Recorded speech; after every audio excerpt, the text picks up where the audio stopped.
All right, guys, we are on lesson 3, The Colonists Declare Independence. Go ahead and grab a Chromebook and take your quiz on Google Classroom.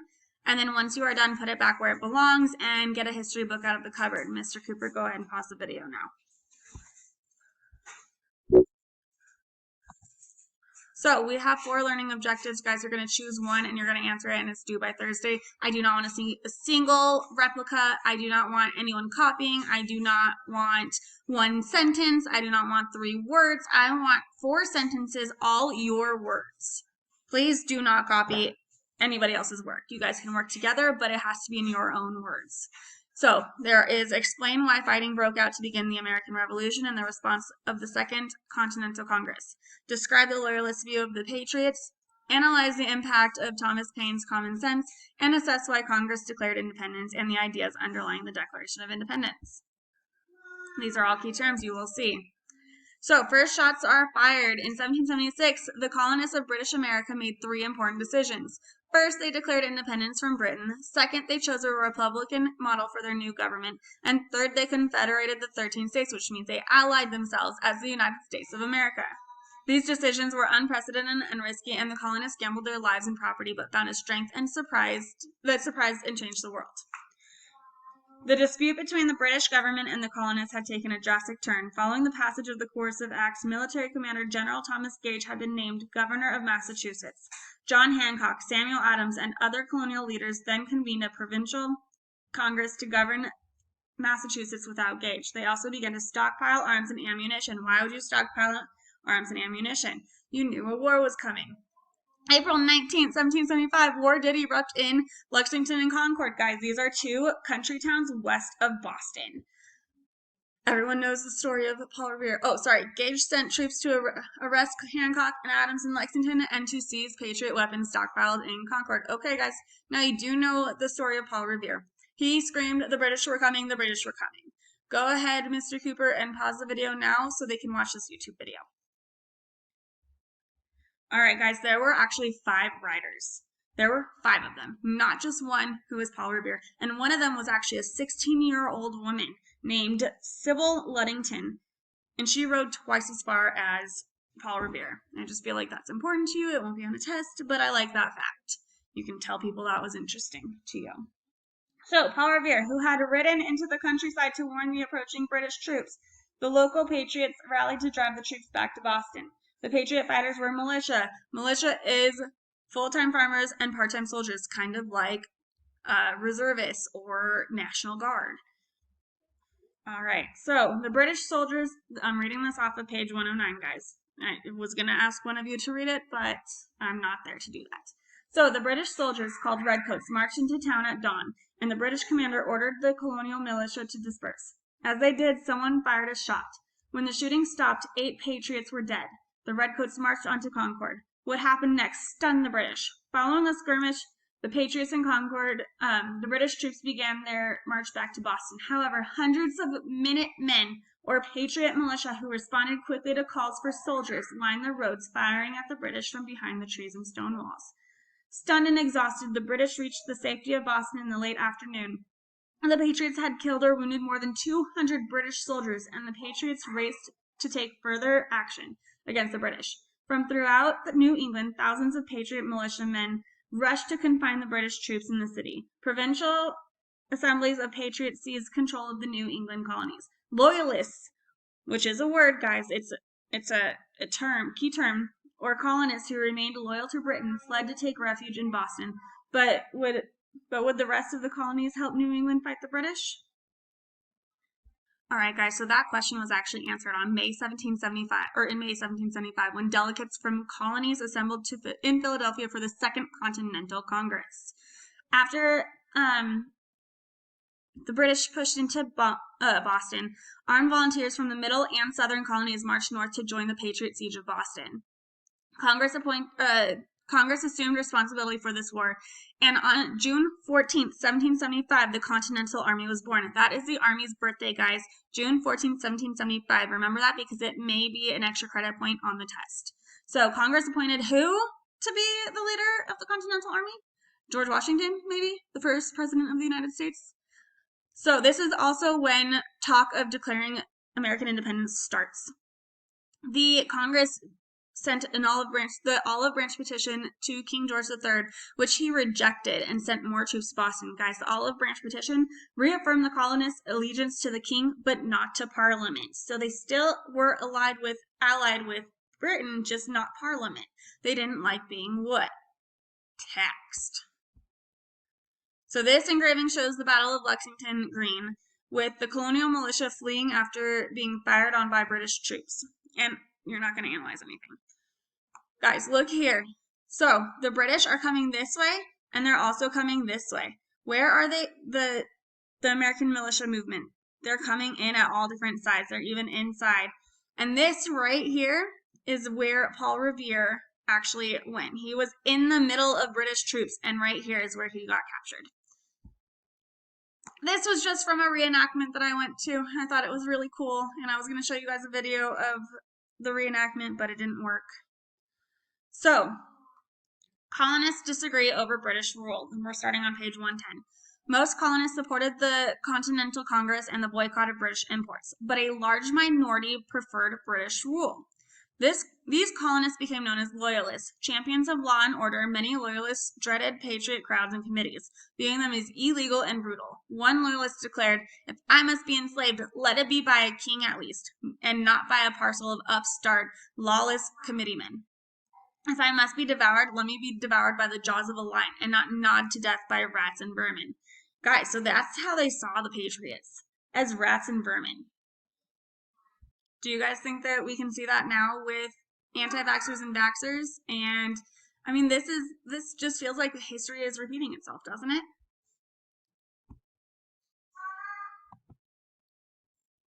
All right, guys, loyalists fear disorder. Hold on. Okay, so loyalists still oppose Britain's taxes. The loyalists feared that the resistance would lead to a deadly and destructive war that Britain seemed certain to win. They doubted that the colonists could defeat the empire that had recently crushed the combined powers of France and Spain. So now we go on to loyalists disagree with patriots. 1/5 of the colonists remained loyal. Loyalist stereotype, they were stereotyped wealthy elitists who sold out their fellow colonists to reap profitable offices in the British government. But not everyone fit the stereotype, guys. Most were ordinary farmers and artisans. American Indians were even loyal to the... Oh, hold on. So they disliked the taxes, oaths of allegiance, and the militia drafts demanded by the new patriot authorities to support the Patriots' War. They resented patriots for shutting down loyalist newspapers, and for punishing people who criticized the Patriots' actions. So American Indians were even loyal to the British as well as enslaved people. American Indians wanted British help to keep out the settlers pressing westward. Wow. Because enslavers led the revolution in the southern colonies, the people they enslaved saw the British as the true champions of liberty. Thousands of enslaved people sought their freedom by running away to join the British forces. So, guys, who were the loyalists? Government officials, Anglicans, religious pacifists, large landholders, and merchants and wealthy businessmen. This is all going to be on Google Classroom. The British political cartoon from 1775. Guys, people loved cartoons. They loved political cartoons in this time. They still love them, even today. Okay, so this British political cartoon from 1775 shows a group of patriots forcing a loyalist to sign a document. You're not going to analyze anything. But I want you to think about this because I want to talk about it tomorrow when I'm back. So the decision to declare independence. In January 1776, a short but powerful book swung popular opinion in the colonies in favor of independence. Entitled Common Sense, the book was by Thomas Paine, a recent immigrant from England who had been both an artisan and a tax collector. In Common Sense, many Americans read what they longed to believe, but had not known how to express. Similar ideas would soon appear in a Declaration of Colonist Independence.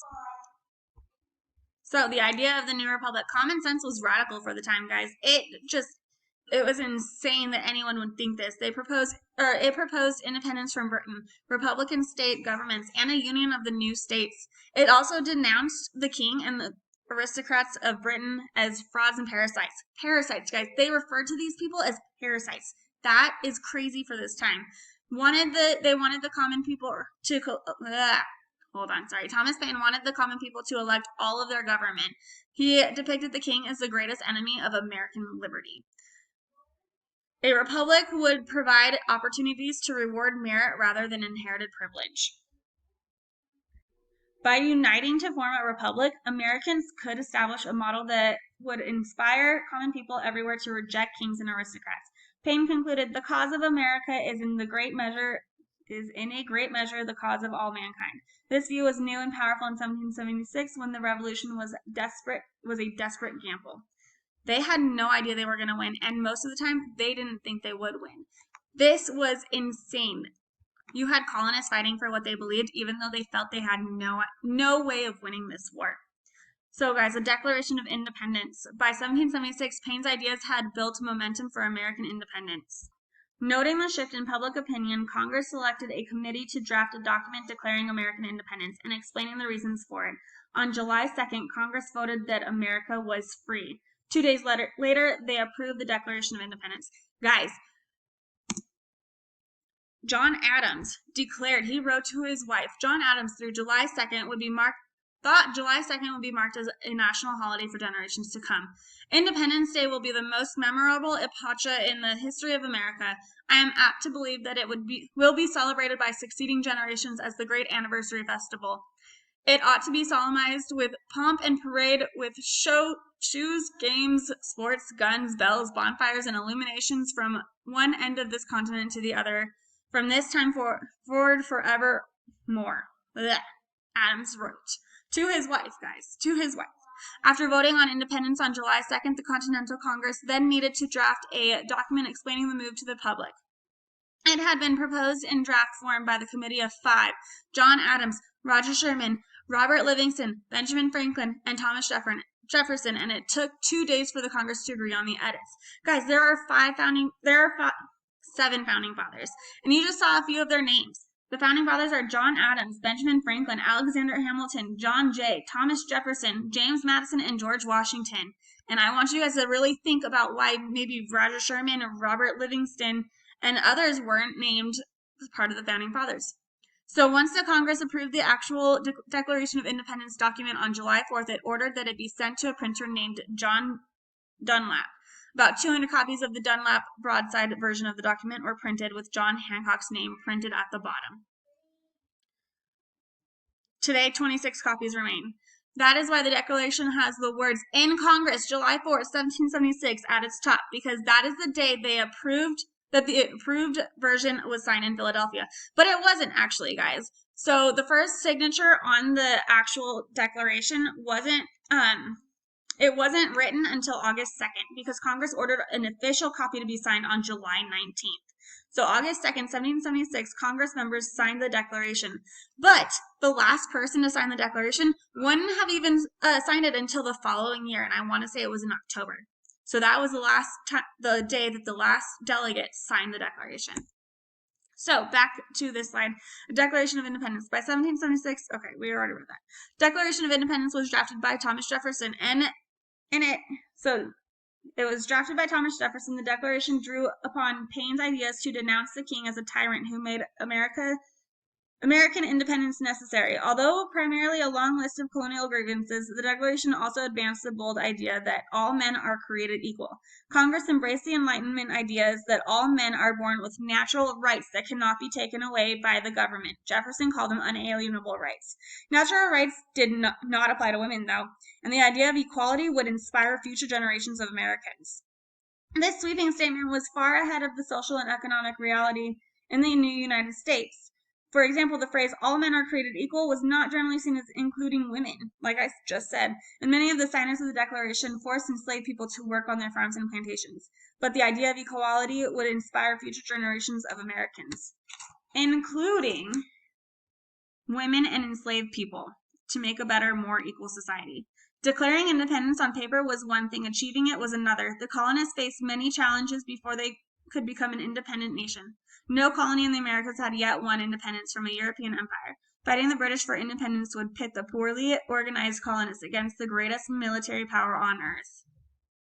Thank you guys so much for putting up with this, and I am so sorry, and I hope I'm there tomorrow.